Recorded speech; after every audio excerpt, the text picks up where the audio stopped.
Dan efisiensi yang disampaikan oleh Presiden itu kan tidak termasuk belanja pegawai, ya. Buat gaji pegawai itu kan bukan bagian yang diefisienkan.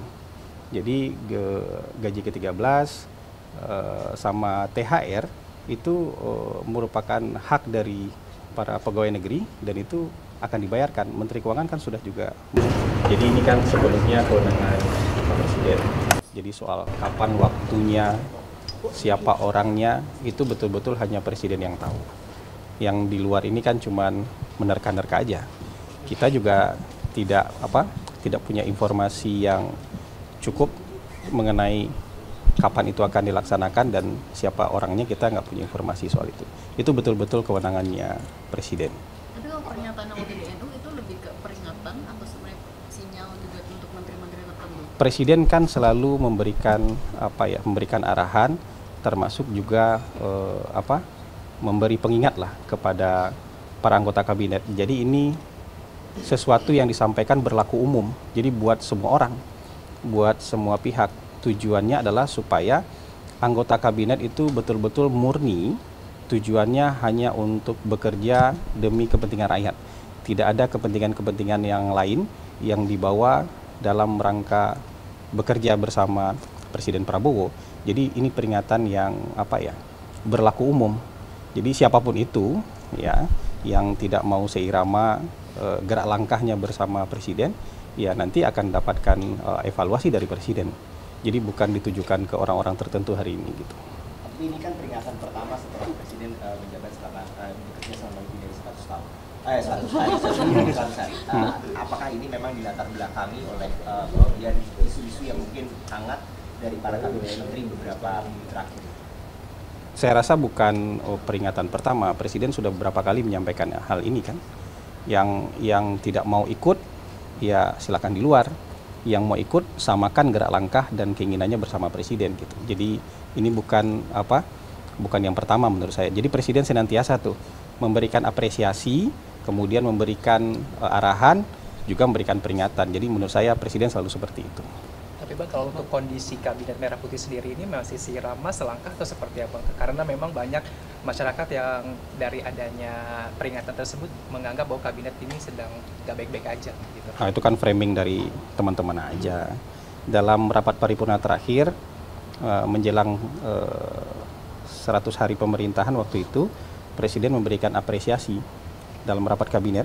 Teman-teman kan juga meliput, memberikan apresiasi yang sangat bagus kepada para anggota kabinet karena sudah menjalankan arahan-arahan Presiden, sudah bekerja dengan baik, dan itu tercermin dalam approval rating kan itu kan bisa dibantah.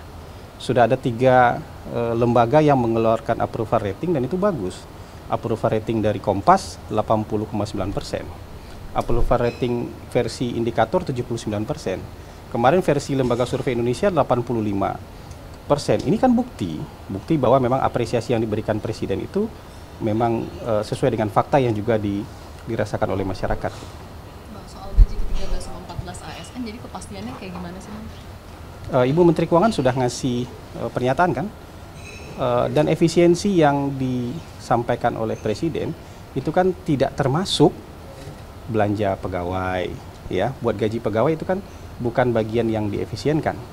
Jadi gaji ke-13 sama THR itu merupakan hak dari para pegawai negeri dan itu akan dibayarkan. Menteri Keuangan kan sudah juga memberikan pernyataan soal itu.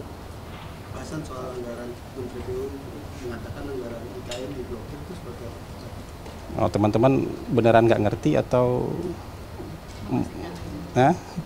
kalau diblokir itu kan bukan berarti anggarannya nggak ada kan? Anggarannya belum dibuka.